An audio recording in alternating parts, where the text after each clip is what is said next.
Okay, chemistry. So my last video is about Graham's law of diffusion and effusion.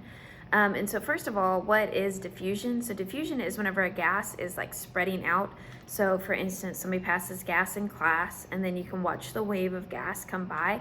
That's the gas diffusing. So that's diffusion of that gas. Or if they let off a stink bomb in the hallway and you watch it just slowly go down where everybody can slowly smell it, that's the gas diffusing, okay? Effusion is whenever it's escaping out of a hole. And so whenever you think about that, think about a hole in your tire and like a nail punctures your tire and it's like escaping, all that gas is escaping. That's effusion. Or if you have a balloon and the balloon has a hole, that's effusion. Or if you have like a beach ball, the like kind of ones that you hit and stuff, and it gets a hole in it and it starts to deflate. It's because that gas is effusing. It is escaping. It's going out of a small hole. Either way, though, the rate that they leave and the concept is the same. So diffusion and effusion are essentially, they're not the same, but essentially for the calculations they are. And so this law states that the rates at which two gases diffuse are inversely proportional to the square roots of their molar masses. So essentially it has to do with their molar masses. So the rate, the velocity that they are leaving, the smaller the thing, the faster it can travel. And so remember, if we're at the same temperature, so it should all be at the same temperature, that the average kinetic energy is the same. But that's talking about their kinetic energy. It takes more energy to move me right now, this big old pregnant lady, than it did me 9 months ago. Because I weighed less then and I weigh more now. And so I have to exert more energy to move. And so me now versus me racing my old self, the skinnier version of me, the skinnier version, if we exerted the same amount of energy, would run faster, would move faster. And so the smaller thing can move faster at that energy level. And so because of that, that's why their velocities and their molar masses are related. The weight and the velocity, the weight's gonna affect that speed.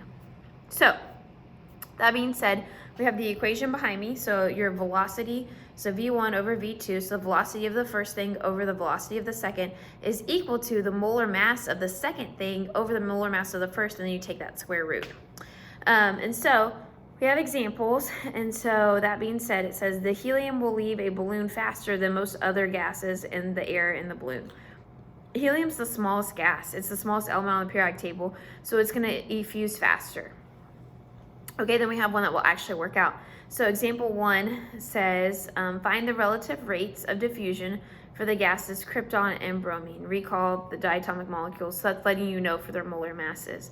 And so, so you're gonna look, and so krypton's molar mass, and so if we go here, krypton is 0.8. So krypton, I can make either one, but the molar mass of krypton, Kr,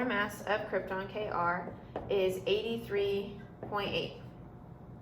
Okay, and then it's asking me to compare it to bromine. Bromine is 79.9, but I have two of them because it's Br. So bromine molar mass would be, so we'll go here and we go 79.9 times 2, which is 159.8. Okay, and so this velocity over this velocity, that's the rates of their velocity. It's comparing them. And so I'm going to take these molar masses and I'm just going to plug in and solve. So I'm going to make it easy, and I'm going to do bromine as the one on top. And so over here to the side, I'm going to rework this. I'm going to grab my better blue marker. So we have V1 over V2, over V2 is equal to square root of the molar mass. So in this case, I'm going to do bromine on top. So 159.8 over 83.8. And so then that means that this, since my top one's bromine, then the bottom one's bromine, and then this one would be krypton. So then I plug into my calculator the square root side, and so I'm going to take 159 divided by 83.8, and then I'm going to square root it. So I'm going to do second square root, second answer, and I get 1.38. So then that means that VKR over VBR equals 1.38. So, in other words, to make this a fraction, I could say 1. So then that means that krypton's velocity is going to be 1.38 times faster than bromine's. So bromine, it's going to be moving faster, which makes sense since krypton's molar mass is a lot smaller. And so that's how you would do those and compare those rates, okay? And so example number 2 says at a certain temperature, the velocity of nitrogen molecules is 0.054, so it gives us nitrogen, so we can figure out the molar mass. It tells us the velocity. What will the velocity of hydrogen molecules be at the same temperature? And so now we have hydrogen, so we solve for the molar mass again. So here we have it. So I'm going to take my, my molar mass of nitrogen is going to be 28.02, I believe. Let me double check. Because it's nitrogen, so I double it because it's a diatomic molecule. My molar mass of hydrogen, same thing. It is a diatomic molecule, so I double it. Is going to be, I'm going to try to get rid of this black as best I can. It's going to be 2.016. Yeah. And then our velocity, it tells us the velocity of nitrogen is equal to 0.054. And so then we're going to plug in. So I can pick either one for top and bottom. I'm going to do nitrogen on top for my molar mass, which means that nitrogen has to go on bottom for my velocity. Okay? And then my molar mass of hydrogen is going to go on bottom. So that means the velocity of hydrogen, what I'm solving for, goes on top. All right? So when we solve, so first I'm going to solve this side. So I'm first going to divide, and then I'm going to take the square root. So I'm going to do 28.02, and I'm going to divide it by 2.016. And so I get that to be 13.89. So this equals the square root of 13.89, V2 over 0.054. So next I'm going to do the square root. And so then if I do second square root, second answer, and then I hit enter, it's 3.73. So V2 over 0.054 equals, I forgot what it just said, 3.73.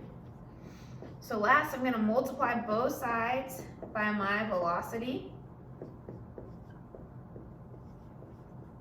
to get this to cancel. And so then that's going to be my V2, which equals,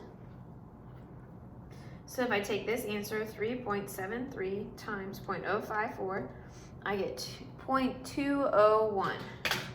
So my V2 is equal to 0.201.